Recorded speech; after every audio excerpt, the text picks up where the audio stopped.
Ezra chapter 1. In the first year of Cyrus, king of Persia, in order to fulfill the word of the Lord spoken by Jeremiah, the Lord moved the heart of Cyrus, king of Persia, to make a proclamation throughout his realm and to put it in writing. This is what Cyrus, king of Persia, says. The Lord, the God of heaven, has given me all the kingdoms of the earth, and he has appointed me to build a temple for him at Jerusalem in Judah. Any one of his people among you, may his God be with him, and let him go up to Jerusalem in Judah and build the temple of the Lord, the God of Israel, the God who is in Jerusalem. And the people of any place where survivors may now be living are to provide him with silver and gold, with goods and livestock, and with freewill offerings for the temple of God in Jerusalem. Then the family heads of Judah and Benjamin, and the priests and Levites, everyone whose heart God had moved, prepared to go up and build the house of the Lord in Jerusalem. All their neighbors assisted them with articles of silver and gold, with goods and livestock, and with valuable gifts, in addition to all the freewill offerings. Moreover, King Cyrus brought out the articles belonging to the temple of the Lord, which Nebuchadnezzar had carried away from Jerusalem, and had placed in the temple of his God. Cyrus, king of Persia, had them brought by Mithredath, the treasurer, who counted them out to Sheshbazzar, the prince of Judah. This was the inventory: gold dishes 30, silver dishes 1,000, silver pans 29, gold bowls 30, matching silver bowls 410, other articles 1,000. In all, there were 5,400 articles of gold and of silver. Sheshbazzar brought all these along when the exiles came up from Babylon to Jerusalem. Chapter 2. Now these are the people of the province who came up from the captivity of the exiles, whom Nebuchadnezzar king of Babylon had taken captive to Babylon. They returned to Jerusalem and Judah, each to his own town, in company with Zerubbabel, Jeshua, Nehemiah, Seraiah, Reelaiah, Mordecai, Bilshan, Mispar, Bigvai, Rahum, and Baanah.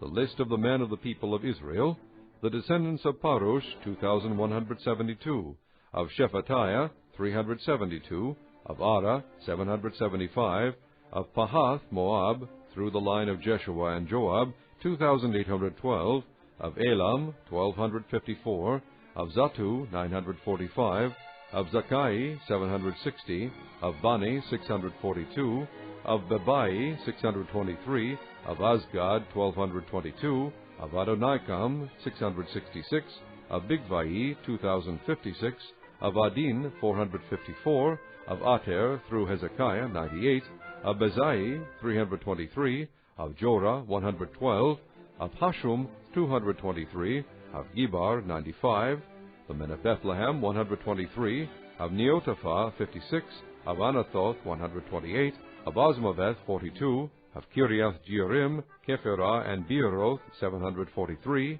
of Ramah and Geba, 621, of Michmash, 122, of Bethel and Ai, 223, of Nebo, 52, of Magbish, 156, of the other Elam, 1,254, of Harim, 320, of Lod, Hadid, and Ono, 725, of Jericho, 345, of Senaah, 3,630. The priests, the descendants of Jedaiah, through the family of Jeshua, 973, of Immer, 1,052, of Pashur, 1,247, of Harim, 1,017. The Levites, the descendants of Jeshua and Kadmiel, through the line of Hodaviah, 74. The singers, the descendants of Asaph, 128. The gatekeepers of the temple, the descendants of Shallum, Ater, Talmon, Akub, Hatita, and Shobai, 139. The temple servants, the descendants of Ziha, Hasupha, Tabaoth, Keros, Sayaha, Padon, Lebanah, Hagabah, Akub, Hagab, Shalmai, Hanan, Gidel, Gahar, Reaiah, Rezin, Nakoda, Gazam, Uzzah, Pasea, Pasai, Azna, Meonim, Nephusim, Bakbuk, Hakupha, Harhur, Bazluth, Mehida, Harsha, Barkos, Sisera, Tema, Neziah, and Hatepha. The descendants of the servants of Solomon, the descendants of Sotai, Hasophereth, Paruda, Ja'ala, Darkon, Gidel, Shephatiah, Hatil, Pokereth, Hazabaim, and Ami. The temple servants and the descendants of the servants of Solomon, 392. The following came up from the towns of Tel Melah, Tel Harsha, Karub, Adon, and Emer, but they could not show that their families were descended from Israel. The descendants of Delaiah, Tobiah, and Nekoda, 652. And from among the priests, the descendants of Hobaiah, Hakkoz, and Barzillai, a man who had married a daughter of Barzillai the Gileadite, and was called by that name. These searched for their family records, but they could not find them, and so were excluded from the priesthood as unclean. The governor ordered them not to eat any of the most sacred food until there was a priest ministering with the Urim and the Thummim. The whole company numbered 42,360, besides their 7,337 men servants and maidservants, and they also had 200 men and women singers. They had 736 horses, 245 mules, 435 camels, and 6,720 donkeys. When they arrived at the house of the Lord in Jerusalem, some of the heads of the families gave freewill offerings toward the rebuilding of the house of God on its site. According to their ability, they gave to the treasury for this work 61,000 drachmas of gold, 5,000 minas of silver, and 100 priestly garments. The priests, the Levites, the singers, the gatekeepers, and the temple servants settled in their own towns, along with some of the other people, and the rest of the Israelites settled in their towns. Chapter 3. When the 7th month came, and the Israelites had settled in their towns, the people assembled as one man in Jerusalem. Then Jeshua son of Jozadak and his fellow priests, and Zerubbabel son of Shealtiel and his associates, began to build the altar of the God of Israel, to sacrifice burnt offerings on it, in accordance with what is written in the law of Moses the man of God. Despite their fear of the peoples around them, they built the altar on its foundation, and sacrificed burnt offerings on it to the Lord, both the morning and evening sacrifices. Then, in accordance with what is written, they celebrated the Feast of Tabernacles with the required number of burnt offerings prescribed for each day. After that, they presented the regular burnt offerings, the new moon sacrifices, and the sacrifices for all the appointed sacred feasts of the Lord, as well as those brought as freewill offerings to the Lord. On the first day of the 7th month, they began to offer burnt offerings to the Lord, though the foundation of the Lord's temple had not yet been laid. Then they gave money to the masons and carpenters, and gave food and drink and oil to the people of Sidon and Tyre, so that they would bring cedar logs by sea from Lebanon to Joppa, as authorized by Cyrus king of Persia. In the 2nd month of the 2nd year after their arrival at the house of God in Jerusalem, Zerubbabel son of Shealtiel, Jeshua son of Jozadak, and the rest of their brothers, the priests and the Levites, and all who had returned from the captivity to Jerusalem, began the work, appointing Levites 20 years of age and older to supervise the building of the house of the Lord. Jeshua and his sons and brothers, and Kadmiel and his sons, descendants of Hodaviah, and the sons of Henadad, and their sons and brothers, all Levites, joined together in supervising those working on the house of God. When the builders laid the foundation of the temple of the Lord, the priests in their vestments and with trumpets, and the Levites, the sons of Asaph, with cymbals, took their places to praise the Lord as prescribed by David king of Israel. With praise and thanksgiving they sang to the Lord, "He is good, His love to Israel endures forever." And all the people gave a great shout of praise to the Lord, because the foundation of the house of the Lord was laid. But many of the older priests and Levites and family heads who had seen the former temple wept aloud when they saw the foundation of this temple being laid, while many others shouted for joy. No one could distinguish the sound of the shouts of joy from the sound of weeping, because the people made so much noise, and the sound was heard far away.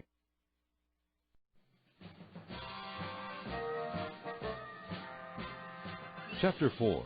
When the enemies of Judah and Benjamin heard that the exiles were building a temple for the Lord, the God of Israel, they came to Zerubbabel and to the heads of the families and said, "Let us help you build, because like you we seek your God, and have been sacrificing to him since the time of Esarhaddon, king of Assyria, who brought us here."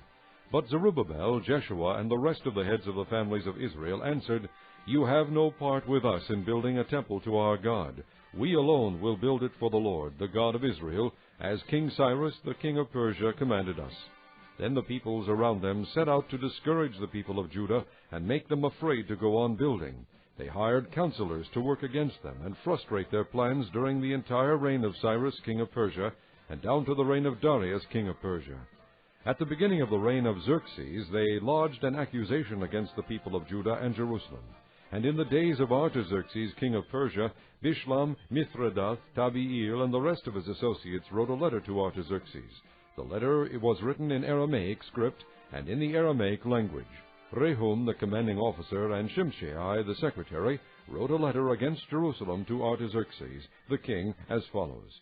Rehum, the commanding officer, and Shimshai, the secretary, together with the rest of their associates, the judges and officials over the men from Tripolis, Persia, Erech, and Babylon, the Elamites of Susa, and the other people whom the great and honorable Ashurbanipal deported and settled in the city of Samaria and elsewhere in Trans-Euphrates. This is a copy of the letter they sent him. To King Artaxerxes, from your servants, the men of Trans-Euphrates. The king should know that the Jews who came up to us from you have gone to Jerusalem and are rebuilding that rebellious and wicked city. They are restoring the walls and repairing the foundations. Furthermore, the king should know that if this city is built and its walls are restored, no more taxes, tribute, or duty will be paid, and the royal revenues will suffer. Now, since we are under obligation to the palace, and it is not proper for us to see the king dishonored, we are sending this message to inform the king, so that a search may be made in the archives of your predecessors. In these records you will find that this city is a rebellious city, troublesome to kings and provinces, a place of rebellion from ancient times. That is why this city was destroyed. We inform the king that if this city is built and its walls are restored, you will be left with nothing in Trans-Euphrates. The king sent this reply. To Rehum, the commanding officer, Shimshai, the secretary, and the rest of their associates living in Samaria and elsewhere in Trans-Euphrates. Greetings. The letter you sent us has been read and translated in my presence. I issued an order, and a search was made, and it was found that this city has a long history of revolt against kings, and has been a place of rebellion and sedition. Jerusalem has had powerful kings ruling over the whole of Trans-Euphrates, and taxes, tribute, and duty were paid to them. Now issue an order to these men to stop work, so that this city will not be rebuilt until I so order. Be careful not to neglect this matter. Why let this threat grow to the detriment of the royal interests? As soon as the copy of the letter of King Artaxerxes was read to Rehum and Shimshai, the secretary, and their associates, they went immediately to the Jews in Jerusalem and compelled them by force to stop. Thus the work on the house of God in Jerusalem came to a standstill until the 2nd year of the reign of Darius, king of Persia. Chapter 5. Now Haggai the prophet and Zechariah the prophet, a descendant of Iddo, prophesied to the Jews in Judah and Jerusalem in the name of the God of Israel, who was over them. Then Zerubbabel, son of Shealtiel, and Jeshua, son of Jozadak, set to work to rebuild the house of God in Jerusalem, and the prophets of God were with them, helping them. At that time Tattenai, governor of Trans-Euphrates, and Shethar-Bozenai and their associates went to them and asked, Who authorized you to rebuild this temple and restore this structure? They also asked, What are the names of the men constructing this building? But the eye of their God was watching over the elders of the Jews, and they were not stopped until a report could go to Darius and his written reply be received. This is a copy of the letter that Tattenai, governor of Trans-Euphrates, and Shethar-Bozenai and their associates, the officials of Trans-Euphrates, sent to King Darius. The report they sent him read as follows. To King Darius, cordial greetings. The king should know that we went to the district of Judah to the temple of the great God. The people are building it with large stones and placing the timbers in the walls. The work is being carried on with diligence and is making rapid progress under their direction. We questioned the elders and asked them, Who authorized you to rebuild this temple and restore this structure? We also asked them their names, so that we could write down the names of their leaders for your information. This is the answer they gave us. We are the servants of the God of heaven and earth, and we are rebuilding the temple that was built many years ago, one that a great king of Israel built and finished. But because our fathers angered the God of heaven, he handed them over to Nebuchadnezzar, the Chaldean, king of Babylon, who destroyed this temple and deported the people to Babylon. However, in the 1st year of Cyrus, king of Babylon, King Cyrus issued a decree to rebuild this house of God. He even removed from the temple of Babylon the gold and silver articles of the house of God, which Nebuchadnezzar had taken from the temple in Jerusalem and brought to the temple in Babylon. Then King Cyrus gave them to a man named Sheshbazzar, whom he had appointed governor, and he told him, Take these articles and go and deposit them in the temple in Jerusalem. and rebuild the house of God on its site. So this Sheshbazzar came and laid the foundations of the house of God in Jerusalem. From that day to the present it has been under construction, but is not yet finished. Now if it pleases the king, let a search be made in the royal archives of Babylon to see if King Cyrus did in fact issue a decree to rebuild this house of God in Jerusalem. Then let the king send us his decision in this matter. Chapter 6. King Darius then issued an order, and they searched in the archives stored in the treasury at Babylon. A scroll was found in the citadel of Ecbatana in the province of Media, and this was written on it. Memorandum. In the first year of King Cyrus, the king issued a decree concerning the temple of God in Jerusalem. Let the temple be rebuilt as a place to present sacrifices, and let its foundation be laid. It is to be 90 feet high and 90 feet wide, with 3 courses of large stones and 1 of timbers. The costs are to be paid by the royal treasury. Also the gold and silver articles of the house of God, which Nebuchadnezzar took from the temple in Jerusalem and brought to Babylon, are to be returned to their places in the temple in Jerusalem. They are to be deposited in the house of God. Now then, Tattenai, governor of Trans-Euphrates, and Shethar-Bozenai, and you, their fellow officials of that province, stay away from there.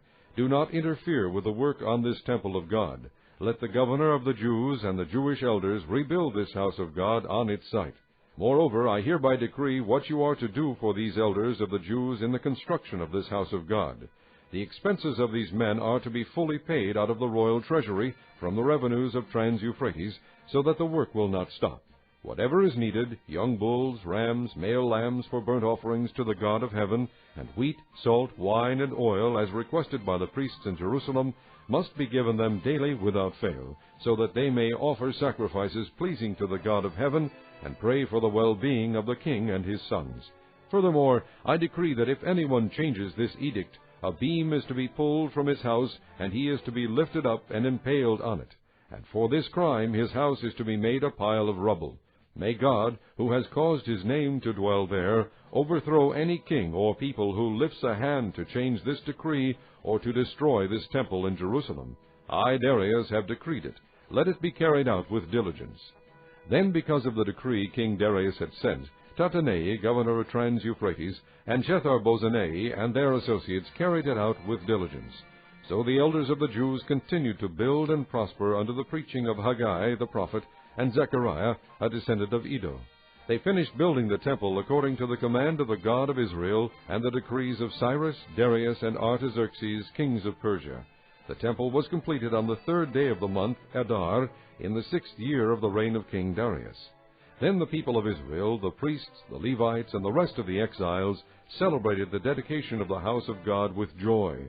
For the dedication of this house of God they offered 100 bulls, 200 rams, 400 male lambs, and as a sin offering for all Israel, 12 male goats, 1 for each of the tribes of Israel. And they installed the priests in their divisions, and the Levites in their groups, for the service of God at Jerusalem, according to what is written in the book of Moses. On the 14th day of the first month, the exiles celebrated the Passover. The priests and Levites had purified themselves, and were all ceremonially clean. The Levites slaughtered the Passover lamb for all the exiles, for their brothers the priests, and for themselves. So the Israelites, who had returned from the exile, ate it, together with all who had separated themselves from the unclean practices of their Gentile neighbors, in order to seek the Lord, the God of Israel. For 7 days they celebrated with joy the feast of unleavened bread, because the Lord had filled them with joy by changing the attitude of the king of Assyria, so that he assisted them in the work on the house of God, the God of Israel. Chapter 7. After these things, during the reign of Artaxerxes, king of Persia, Ezra, son of Seraiah, the son of Azariah, the son of Hilkiah, the son of Shallum, the son of Zadok, the son of Ahitub, the son of Amariah, the son of Azariah, the son of Merioth, the son of Zerahiah, the son of Uzzi, the son of Buki, the son of Abishua, the son of Phinehas, the son of Eleazar, the son of Aaron, the chief priest. This Ezra came up from Babylon. He was a teacher well versed in the law of Moses, which the Lord, the God of Israel, had given. The king had granted him everything he asked, for the hand of the Lord, his God, was on him. Some of the Israelites, including priests, Levites, singers, gatekeepers, and temple servants, also came up to Jerusalem in the 7th year of King Artaxerxes. Ezra arrived in Jerusalem in the 5th month of the 7th year of the king. He had begun his journey from Babylon on the 1st day of the 1st month, and he arrived in Jerusalem on the 1st day of the 5th month, for the gracious hand of his God was on him. For Ezra had devoted himself to the study and observance of the law of the Lord, and to teaching its decrees and laws in Israel.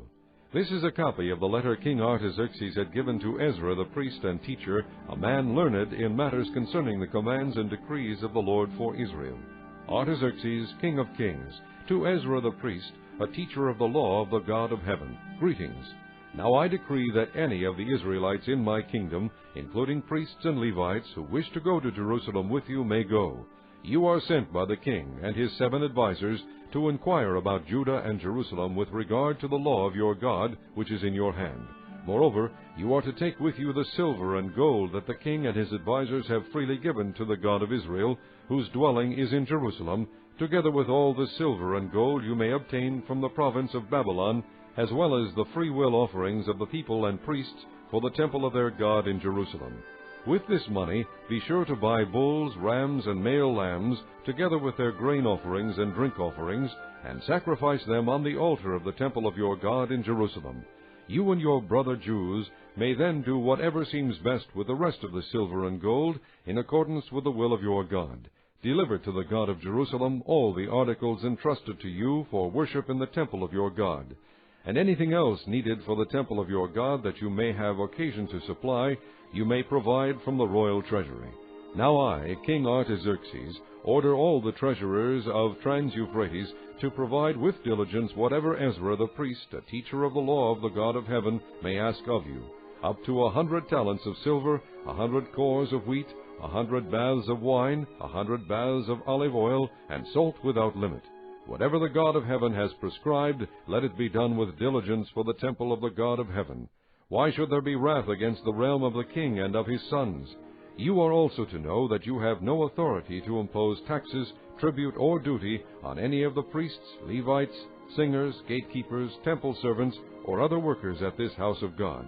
And you, Ezra, in accordance with the wisdom of your God, which you possess, appoint magistrates and judges to administer justice to all the people of Trans-Euphrates, all who know the laws of your God, and you are to teach any who do not know them. Whoever does not obey the law of your God and the law of the king must surely be punished by death, banishment, confiscation of property, or imprisonment. Praise be to the Lord, the God of our fathers, who has put it into the king's heart to bring honor to the house of the Lord in Jerusalem in this way, and who has extended his good favor to me before the king and his advisers and all the king's powerful officials. Because the hand of the Lord my God was on me, I took courage and gathered leading men from Israel to go up with me. Chapter 8. These are the family heads and those registered with them who came up with me from Babylon during the reign of King Artaxerxes. Of the descendants of Phinehas, Gershom. Of the descendants of Ithamar, Daniel. Of the descendants of David, Hattush. Of the descendants of Shechaniah. Of the descendants of Parosh, Zechariah, and with him were registered 150 men. Of the descendants of Pahath, Moab, Eliahonai, son of Zerahiah, and with him 200 men. Of the descendants of Zattu, Shechaniah, son of Jahaziel, and with him 300 men. Of the descendants of Adin, Ebed, son of Jonathan, and with him 50 men. Of the descendants of Elam, Jeshaiah, son of Ataliah, and with him 70 men. Of the descendants of Shephatiah, Zebadiah, son of Michael, and with him 80 men.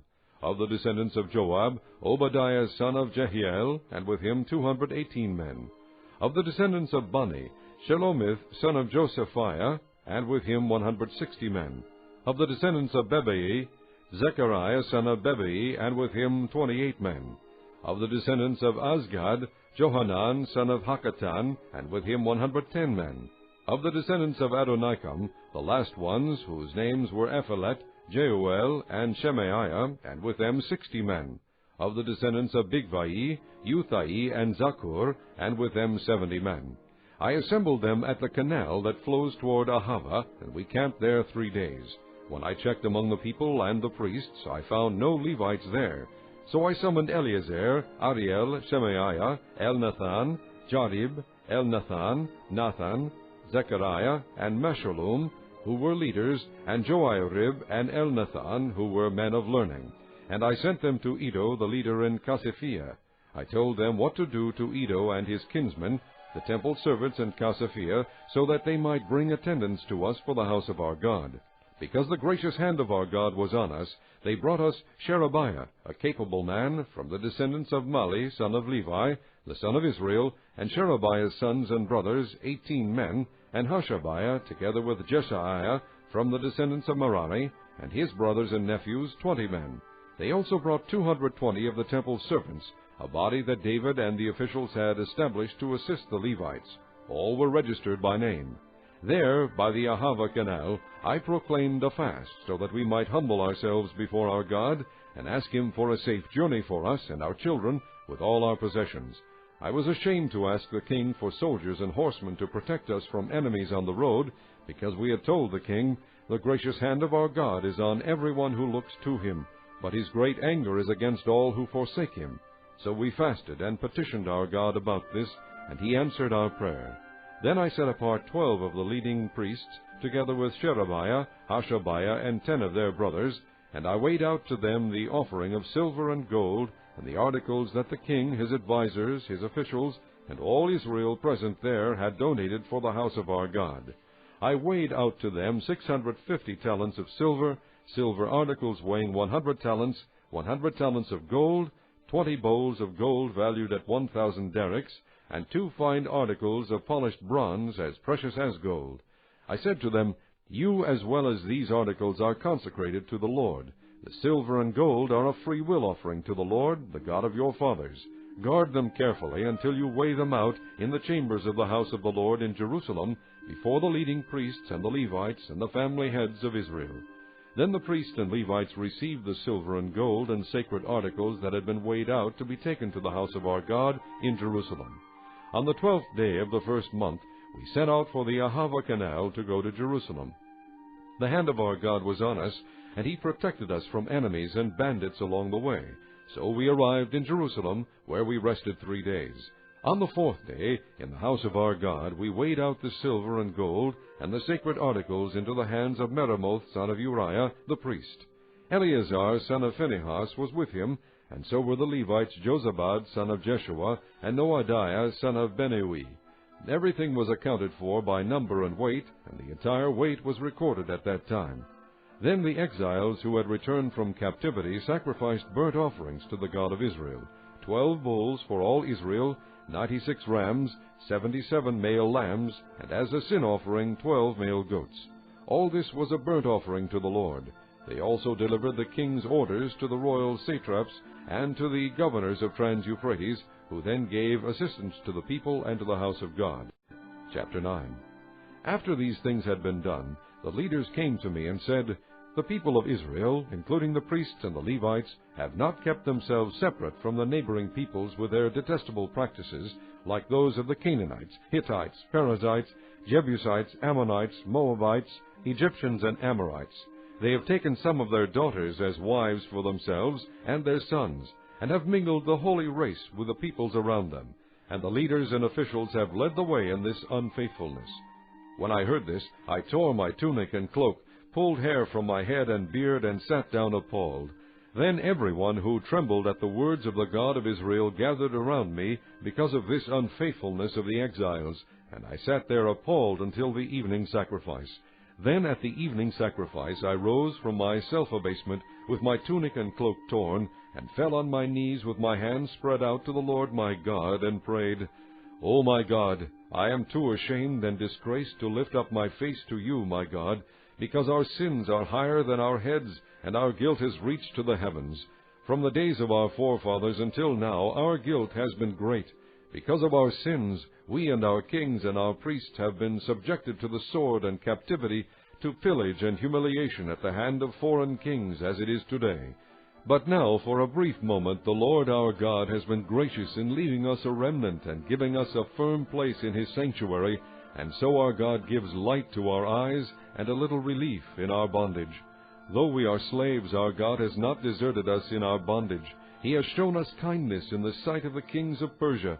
He has granted us new life to rebuild the house of our God and repair its ruins, and He has given us a wall of protection in Judah and Jerusalem. But now, O our God, what can we say after this? For we have disregarded the commands you gave through your servants the prophets when you said, The land you are entering to possess is a land polluted by the corruption of its peoples.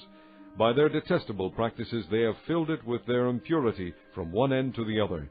Therefore do not give your daughters in marriage to their sons, or take their daughters for your sons. Do not seek a treaty of friendship with them at any time, that you may be strong and eat the good things of the land and leave it to your children as an everlasting inheritance. What has happened to us is a result of our evil deeds and our great guilt. And yet, our God, you have punished us less than our sins have deserved, and have given us a remnant like this. Shall we again break your commands and intermarry with the peoples who commit such detestable practices? Would you not be angry enough with us to destroy us, leaving us no remnant or survivor? O Lord God of Israel, you are righteous. We are left this day as a remnant. Here we are before you in our guilt, though because of it not one of us can stand in your presence. Chapter 10. While Ezra was praying and confessing, weeping and throwing himself down before the house of God, a large crowd of Israelites, men, women, and children, gathered around him. They too wept bitterly. Then Shechaniah, son of Jehiel, one of the descendants of Elam, said to Ezra, We have been unfaithful to our God by marrying foreign women from the peoples around us, but in spite of this, there is still hope for Israel. Now let us make a covenant before our God to send away all these women and their children, in accordance with the counsel of my Lord and of those who fear the commands of our God. Let it be done according to the law. Rise up, this matter is in your hands. We will support you, so take courage and do it. So Ezra rose up, and put the leading priests and Levites and all Israel under oath to do what had been suggested, and they took the oath. Then Ezra withdrew from before the house of God, and went to the room of Jehohanan, son of Eliashib. While he was there, he ate no food and drank no water, because he continued to mourn over the unfaithfulness of the exiles. A proclamation was then issued throughout Judah and Jerusalem for all the exiles to assemble in Jerusalem. Anyone who failed to appear within 3 days would forfeit all his property in accordance with the decision of the officials and elders, and would himself be expelled from the assembly of the exiles. Within the 3 days, all the men of Judah and Benjamin had gathered in Jerusalem, and on the 20th day of the 9th month, all the people were sitting in the square before the house of God, greatly distressed by the occasion and because of the rain. Then Ezra the priest stood up and said to them, You have been unfaithful. You have married foreign women, adding to Israel's guilt. Now make confession to the Lord, the God of your fathers, and do His will. Separate yourselves from the peoples around you, and from your foreign wives. The whole assembly responded with a loud voice, You are right, we must do as you say. But there are many people here, and it is the rainy season, so we cannot stand outside. Besides, this matter cannot be taken care of in a day or two, because we have sinned greatly in this thing. Let our officials act for the whole assembly. Then let everyone in our towns who has married a foreign woman come at a set time, along with the elders and judges of each town, until the fierce anger of our God in this matter is turned away from us. Only Jonathan, son of Asahel, and Jazaiah, son of Tikvah, supported by Meshullam and Shabbathai, the Levite, opposed this. So the exiles did as was proposed. Ezra the priest selected men who were family heads, one from each family division, and all of them designated by name. On the first day of the 10th month they sat down to investigate the cases, and by the first day of the first month they finished dealing with all the men who had married foreign women. Among the descendants of the priests the following had married foreign women. From the descendants of Jeshua, son of Jozadak, and his brothers, Maaseiah, Eleazar, Jarib, and Gedaliah. They all gave their hands in pledge to put away their wives, and for their guilt they each presented a ram from the flock as a guilt offering. From the descendants of Immer, Hanani and Zebadiah. From the descendants of Harim, Maaseiah, Elijah, Shemaiah, Jehiel, and Uzziah. From the descendants of Pashur, Elionai, Maaseiah, Ishmael, Nathanael, Jozabad, and Elasa. Among the Levites, Jozabad, Shimei, Kelaiah, that is, Kelita, Pethahiah, Judah, and Eleazar. From the singers, Eliashib. From the gatekeepers, Shallum, Telem, and Uri.